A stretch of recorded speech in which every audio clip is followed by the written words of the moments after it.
What? Yes, that's what I was thinking. I'm just mesmerised by her.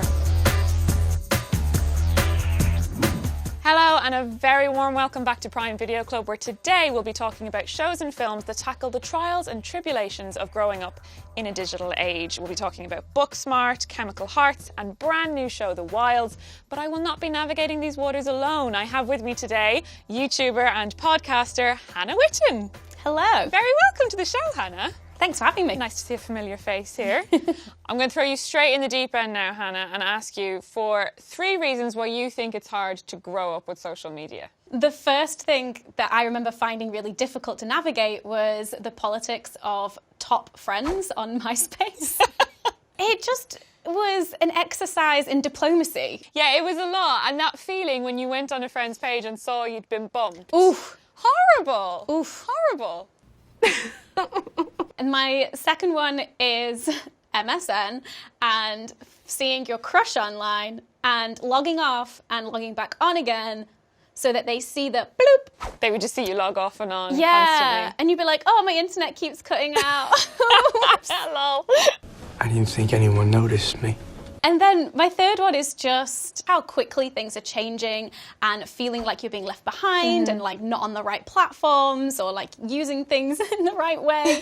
And just like everyone is on this new app and everyone's got this new phone and you're just like feeling left behind. Yas Queen! What the hell's that? You've never heard of Yas Queen? No. All right, Grandpa. And so with that in mind, I'm wondering what films you think depict this quite well. The first one that I think of is Booksmart.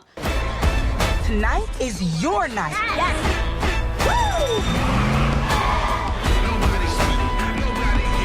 Woo! Ladies, we are headed to the biggest, coolest grad night party in town. Can I get a what? Jesus Christ. You see them using their phones, you see them like using it to like figure out where the party is. And I think that's like brilliant because we've all been there where we are being detectives on social media. Who are you calling?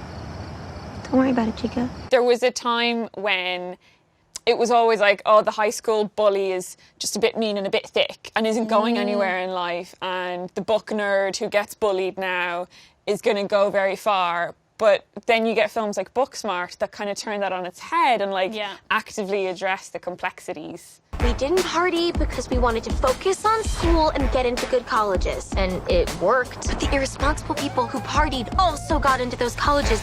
We have to go to a party tonight. What? But I think one of my favorite things that they did with some of the characters was with the like jock character and how you expect him to be rude and obnoxious and arrogant because that's what you're like led to believe from these kinds of teen movies. And he is really lovely and caring and kind and funny and into Harry Potter. Half Slytherin, half Ravenclaw, yeah? That is exactly what I am. I think that and also Chemical Hearts deal very well with mental illness as well amongst teens, and I think sort of strike the tone of taking their issues seriously. You are never more alive than when you're a teenager. Your brain is flush with chemicals that can turn your life into a story of epic proportions. To some extent, when you're a teenager, like, you aren't seeing really far ahead, and so everything does feel really intense. Yeah, and I mean, the stuff she's dealing with is pretty intense. I mean, like, you know, she's lost someone, she's grieving, she's been through a really horrific trauma, and she's dealing with the aftermath of that, and also trying to, like, study and date and have a social life. The world, it tells you to be mature and express yourself, but the minute that you do, it tells you to shut up. There are so many people out there who will be able to relate to that even at such a young age. Absolutely. And so that's why I think it's really important to tell those stories. It's more like they're just another regular person who's doing this, like so many people are. Being young is so painful. It's almost too much to feel.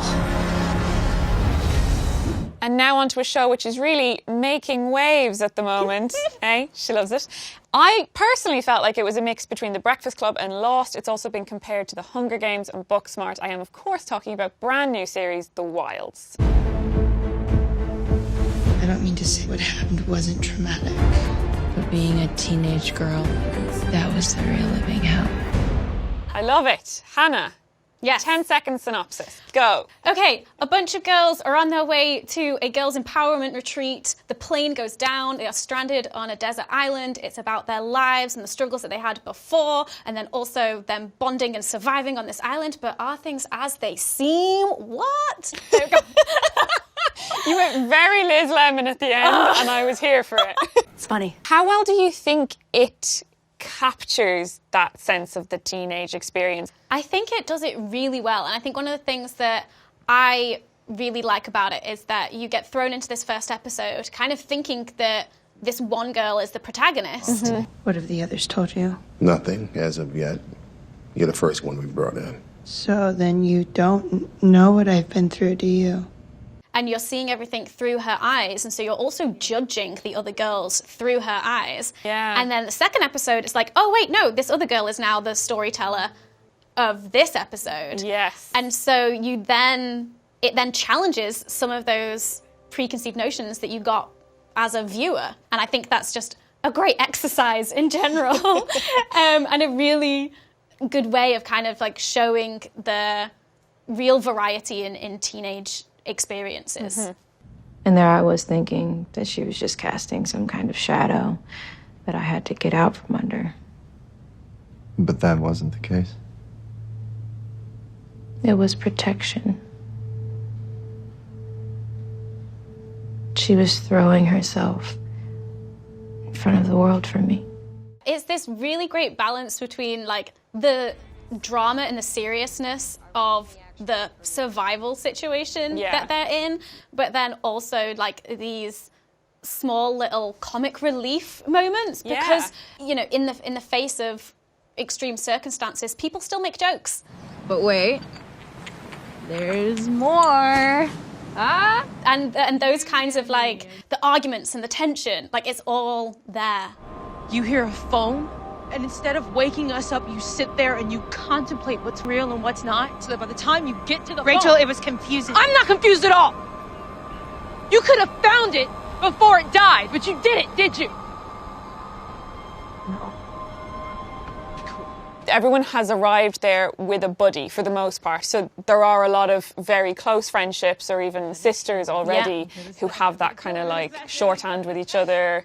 They're already established, so it's not just strangers getting to know each other, which I think is really nice as well, that extra little touch. The dynamics between the people who knew each other before and maybe they were really close, or maybe they were just school friends and they never spoke to each other before, and then suddenly they're in this situation where they're like thrown into having to be close with someone who they never paid any attention to before. Okay.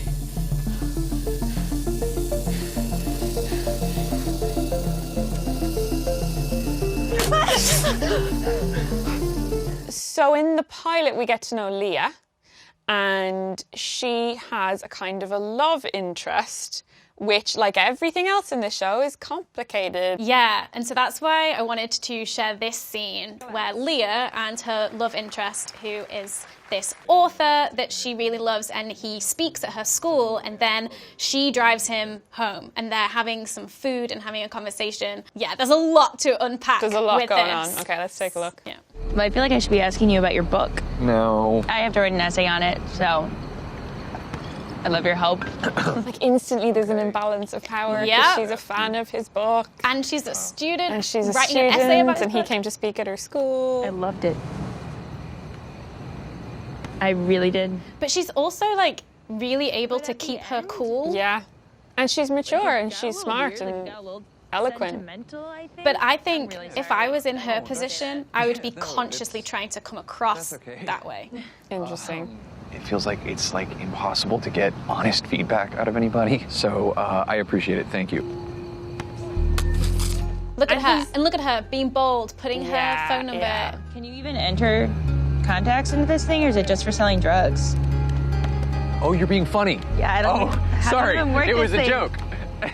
You know, we soon learn, we see his true colours, which takes me on to the fact that she loses her virginity to this guy. Yeah. she's completely besotted, which I think is interesting how they handle it differently. I mean, we've been talking about some other shows and films, for example, Booksmart. I mean, what a scene. What a sex scene. Are you good? Oh my god! What the? It's so painful to watch, but also I'm so grateful that that scene exists. I'm so sorry. Oh my god, I'm so sorry. I also think it's really interesting around like the concept of virginity as well. Like we see that with the girls, like the first time they're bonding and they're playing like Never Have I Ever. Literally the first question is Never have I ever had vaginal penetrative intercourse.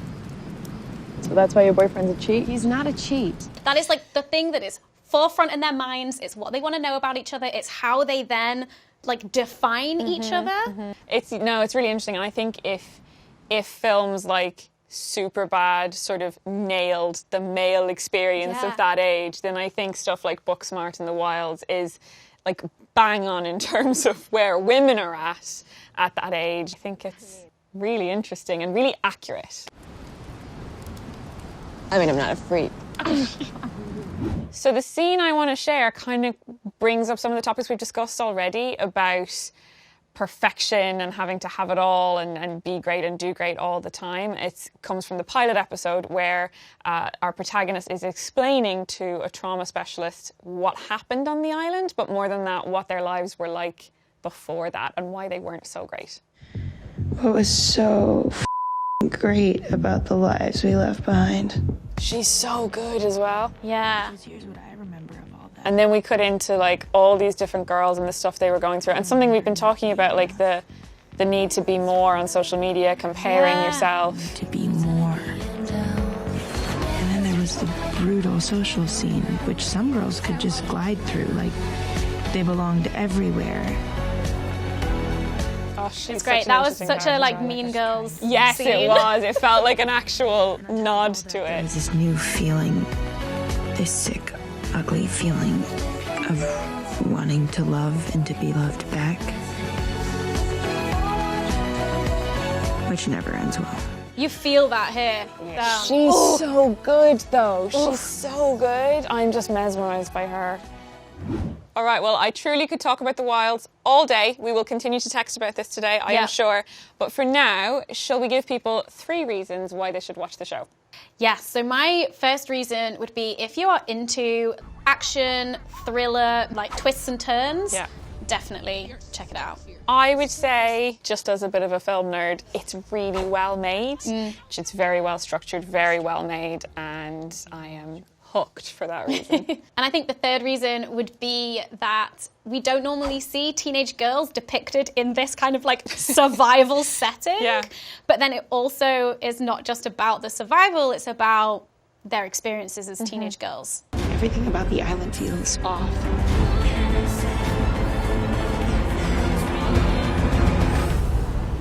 Okay, moving along, we asked Twitter, God bless them, to confide in us the most embarrassing things they had written in their teenage diaries. If these are true stories, I'm going to be very impressed. Yeah. First up, we have Joe. When I was 12, I printed out my diary because I assumed it would be published someday and become an instant global bestseller, of course. And this is what I chose to call it. The story of my life. At 12? At 12 years old. I love it. I love it, Joe. Just sort of my hopes and dreams. Right. So Nora said, I used to lie to my diary to make my life sound cooler, you know, to the paper. Maybe don't think of it as lying to your diary, but more being a fiction writer. Absolutely, you're just writing fiction. Yeah. Yeah, it's a skill. Okay, Nicole says, after not writing for weeks, hey diary, I'm so sorry I haven't been writing anything lately. I forgot, but I'll write no more now. Proceeds to never write anything. Oh my God, I know this so well. I relate. The equivalent is YouTube videos? Yes, that's what I was thinking. Coming onto YouTube to be like, guys, I'm so sorry I haven't made a video in so long. I've just been hella busy. I'm going to totally make one every week. Cut to 6 months later, a new video. Sorry, haven't been making videos. It's been 84 years. Thank you so much as ever for the tweets. They were brilliant. Don't forget, there's loads of coming of age stories on Prime right now. Here are just a few of those.